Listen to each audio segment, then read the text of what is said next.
அந்த பணப்பைய உங்க தலையில வைங்க. நான் சொல்ற வரைக்கும் ஒத்த கால்ல நிக்கணும். ஐயா, எனக்கு ஒரு சைடு வாத நோய் இருக்கு. சரி, உங்களுக்கெல்லாம் இன்னும் நான் யாருன்னு தெரியல. அம்மா, அம்மா. இது பழைய கல்யாணியாச்சே. கல்யாணியா? கல்யாணி அம்மா, புரியுதா?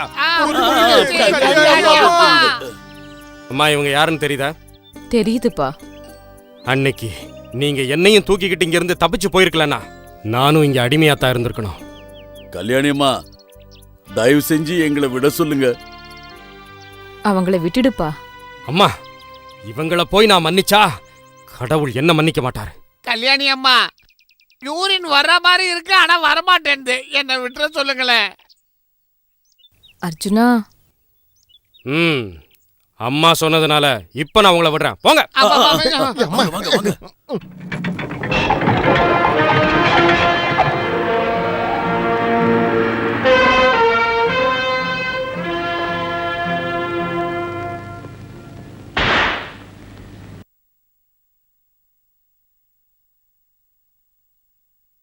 என்னடா எல்லாரும் வேலை செய்யாம உட்காந்துக்கிட்டு இருக்கிறீங்க?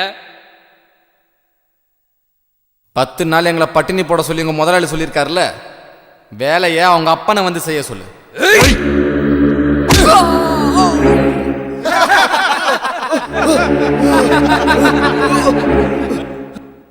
டேய், உன்னை ஒரு வழி பண்றடா.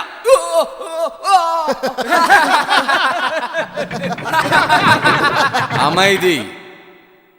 அந்த தடியம் போய் முதலாளியும் கண்காணியும் கூட்டிட்டு வருவான். நீங்க பயப்படக்கூடாது. எவன் தடுத்தாலும் நம்ம இந்த குகையை விட்டு வெளியே போய் ஆகணும். ஒண்ணு நம்ம இந்த உலகத்துல மனுஷங்க மாதிரி வாழணும், இல்லன்னா இந்த நரகத்திலே சாகணும். நீங்க தயாரா? அவனுக்கு அவ்வளவு திமிரு வந்துருச்சா?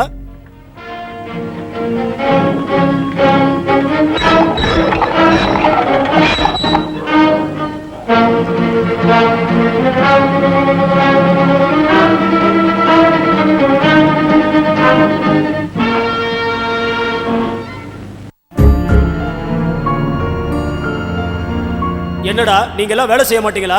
இல்ல, சைத்தானான நீ இனி எங்களை வச்சு பணம் சம்பாதிக்க விட மாட்டோம். நாங்க இனி அடிமைங்க இல்ல. இவனை புடிச்சு கட்டி வச்சு கண்ணை நோண்டுங்கடா.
நண்பர்களே, இந்த நிமிஷத்துல இருந்து நம்ம யாரும் அடிமைகள் இல்ல.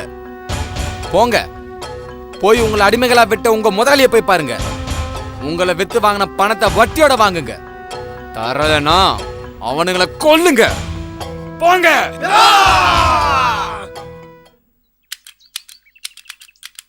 ஏய், யாரா இங்க மனுஷன் தலைய வெட்டுறவன்? அது ஆராச்சாரு, நான் பார்பரு. அது யாரா இருந்தாலும் பரவாயில்ல, சீக்கிரம் என் தாடி முடிய விட்டு. ஐயோ, அது என்னால முடியாது. வெட்டுறான்றல, வெட்டு. வெட்டுறேன். அம்மா எதுக்கு அழறீங்க? ஒண்ணு இல்லம்மா. ஒண்ணு இல்லாமலா இப்படி ஓயாம அழுதுட்டு இருக்கீங்க? எதுக்கு இப்ப 2 பேரும் அழுதுட்டு அம்மா மத்தியானத்துல இருந்து எதுவுமே சாப்பிடாம அழுதுட்டே இருக்காங்க. என்னன்னு கேட்டாலும் சொல்ல மாட்டேங்கிறாங்க. என்னாச்சுமா? எதுவா இருந்தாலும் என்கிட்ட சொல்லுங்க. ஒண்ணு இல்லப்பா. அண்ணா, மீரான் முதலாளியோட பொண்ணுக்கு கல்யாணம் நடக்க போகுதுன்னு கௌரி வந்து சொன்னாங்க. அதுல இருந்து அழுதுட்டு இருக்காங்க. அந்த சைத்தானோட பொண்ணு கல்யாணம் நடக்கிறதுக்கு நீங்க எதுக்கு அழுதுட்டு இருக்கீங்க? ஃபக்கீர், மீரா முதலாளிக்கு பிறந்தவதான் இந்த பொண்ணும். அப்படியா?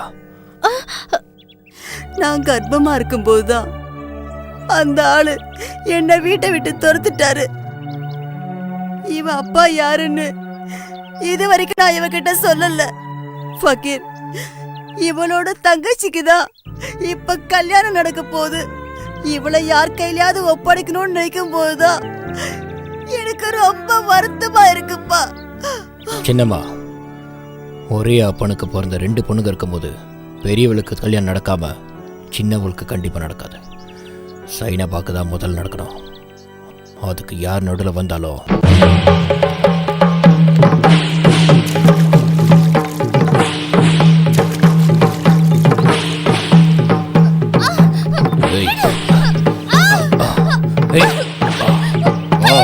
கல்யாணத்துக்கு போற பொண்ணை கூட்டு வந்துதான் நீ ஆம்பளைன்னு காட்டணுமா?